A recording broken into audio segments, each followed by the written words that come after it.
Siku zote bidii huwa inampeleka mtu kwenye matokeo makubwa au kwenye nafasi ya ukuu. Bidii haijawahi kumwacha mtu na kumtelekeza mtu. Bidii na kujikana siku zote kunaleta matokeo ambayo ni ajabu sana, na ndio maana kila siku onesha bidii katika kusoma neno, weka bidii katika kuomba, weka bidii katika kutafakari ukuu wa Mungu, weka bidii. Kitu chochote kila siku cha maisha ya kiroho lazima ukiwekee bidii, na ukisubiri wengine wakuwekee bidii ndo upate kuamka, hauendi bali popote. Lazima uwe na bidii binafsi. Kwa hiyo ukija kanisani wasipoomba, wewe endelea kuomba, kwa sababu kuna bidii ndani yako inaendelea kupush. Kama upo kwenye familia na ndoa ambayo mume au mke hataki Bible study, una wazazi ambao hawataki Bible study, una watoto ambao hawataki Bible study, unawaeleza na kuwaeleza hawataki, onesha bidii binafsi, kwa sababu sometimes katika familia tulizo nazo haitoshi tu kuwahimiza, unatakiwa wewe uanze kuonesha bidii, then ile bidii inakuwa kama spirit, kama roho, inaanza kuaffect wale watu kwa namna nzuri au mbaya. Hamjai kusoma andiko, Biblia inasema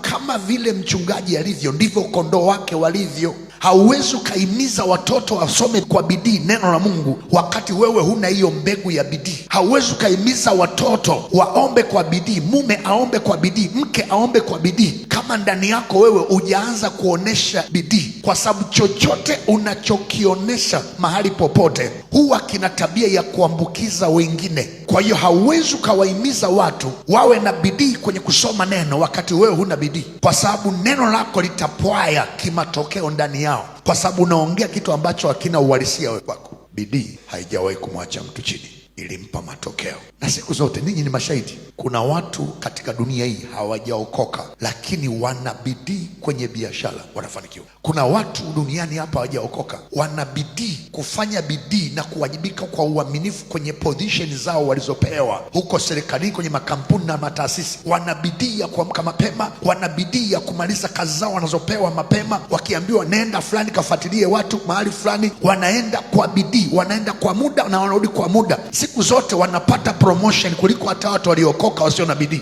Bidii siku zote, mtu yote akapoipa heshima na kujikana, lazima impe kitu. Soma kitabu cha Mithali 22:29. Sikoma kusoma ile andiko, Mithali 22:29. Anasema, je, wamwona mtu mwenye bidii katika kazi zake? Huyo atasimama mbele ya wafalme, hatasimama mbele ya watu wasio na cheo.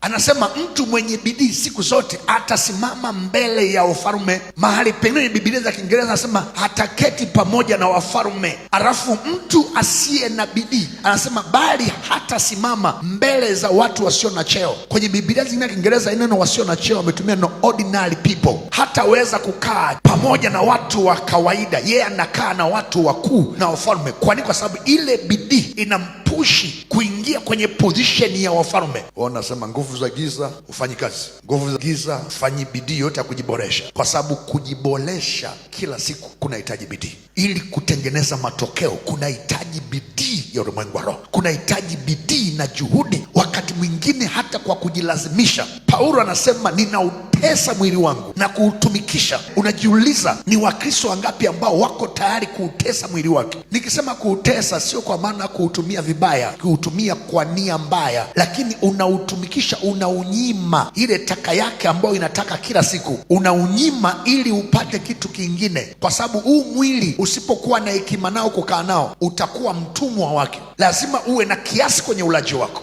Hauwezi ukaupa kila kitu inachotaka. Lazima uwe na kiasi kwenye nguo za kuvaa. Sio kila simu inayoingia mpya lazima ununue, sio kila gari inayokuja mpya lazima ununue. Lazima ujifunze kuwa na kiasi, ili pia uwekeze kwenye hatima yako, uwekeze kwenye ubora wa kesho yako, kwa sababu kuna watu wengi wamekuwa ni watumwa wa mwili, hawafanyi maendeleo yoyote. Msininoti vibaya, kuvaa lazima uvae vizuri, lakini vaa kimahesabu. Ni vizuri kuwa na gari zuri, lakini uwe na kiasi, then fanya maendeleo mengine. Lakini kama ulifanya uwekezaji mkubwa mwanzoni, sasa unakula matunda, hiyo sana kesi nyingine. Lakini nachojua, lazima uwe na kiasi kwa ajili ya mwili huu, then ufanye maendeleo ambayo yatakupa miaka mingi ya kuwa na utajiri ambao utakuwa na muda mwingi pia hata kutumia kwa ajili ya mwili wako. Lakini lazima bidii iwepo ya kila siku. Kusoma neno, lazima uweke bidii ya kujiboresha kwenye kusoma neno kila wakati, kwa sababu kusoma neno tunajifunza pia. Uzuri wote hapa ni Wakristo, wote tunajua hichi kitu. Kusoma neno ni vita sana. Kuomba, maombi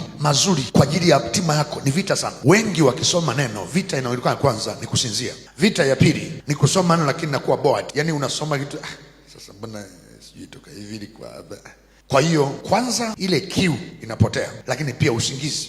Kama watu wa duniani wale ambao mmesoma kwenye secular education, shule ya msingi, sekondari, hasa sekondari nafanyaga hitu level na advance, mnaelewa bidii uliokuwa nayo shuleni. Unasoma unasinzia, nini unafanya? Unaenda kuchukua ndoo, unaweka maji, alafu unaweka miguu ndani ili usisinzie, ili nia ya kusoma ifike, usisinzie. Najiuliza ni watakatifu wangapi ambao wanasoma neno wanasinzia, wakafikiri kwenda kuchukua beseni bafuni, kuleta hapa, weka maji, akae ili asome, anaweka mgomo, no sleeping, siwezi kulala bila kusoma neno, na akakaa akaendelea kusoma neno. Kama kukaa nasinzia, anasimama jiko kwenye ndoo na kwenye dishi ameweka maji, anasoma katika jina la Yesu, nasoma, anasoma. Nani ambaye anaonesha bidii hiyo? Na kwa sababu hatuelewi umuhimu wa neno na uthamani wake, hatuoni kama tunahitaji pia kufikiri ili kutengeneza mazingira ambayo hatutasinzia. Kule shuleni nakumbuka tulikuwa natembea, tunaenda na kahawa ili tusisinzie. Unajiuliza watakatifu wangapi wanaposoma neno na wanapokutana changamoto ya usingizi wanafikiri kunywa kahawa kwa ajili tu apate muda wa kusoma neno. Usingizi usio kikwazo kwake.